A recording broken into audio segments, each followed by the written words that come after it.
Hello, I'm Dr. Joe McCord. Much has happened since the development and human testing of Protandim began more than 7 years ago.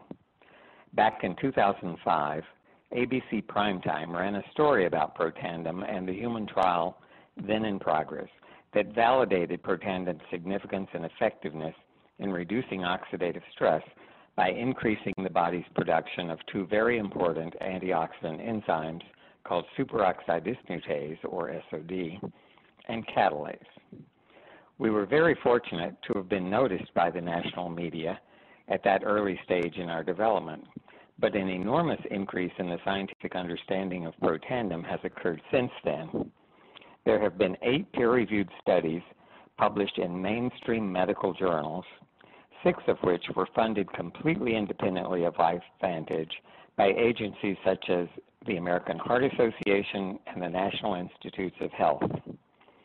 While initially we thought that Protandim might have a positive impact on only 2 antioxidant enzymes, we now know that Protandim is a powerful activator of a biochemical messenger protein called NRF2, NRF2, significantly modulating the expression of more than 1,000 so-called survival genes that enable our cells to cope not only with oxidative stress, but with other types of stress as well. In order to bring you up to date on what is arguably the most important supplement of our time, I'd like to share a few highlights by reviewing some of the major advances that have taken place in the science, including the peer-reviewed studies from a number of well-known universities. Let me point out to you, too, how dramatically things have changed. Protandim was developed primarily to affect 3 gene products: superoxide dismutase, or SOD, catalase, and glutathione peroxidase.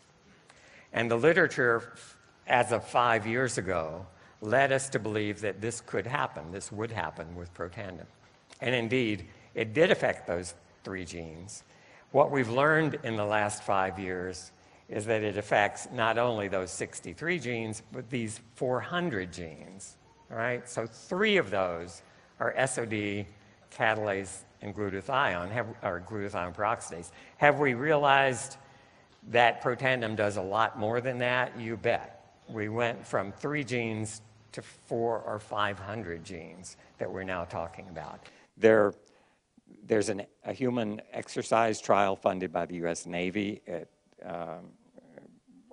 underway, and the armed forces, of course, are very interested in performance of soldiers under battle conditions and recovery times, and how much damage is done if you have to just exert yourself over the top for, let's say, 15 minutes of intense exercise.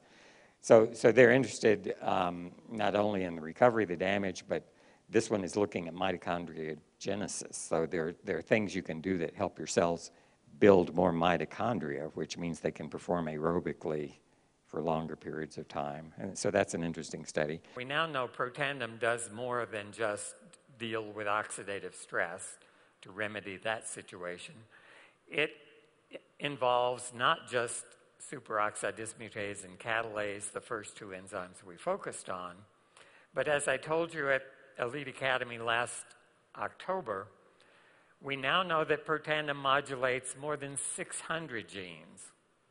In fact, at higher doses, not used in humans, as many as 4,000 genes can be affected out of a total of 25,000 genes that we have. This is not a minor little tweak. This is a major readjustment of everything that makes you who you are and what you are.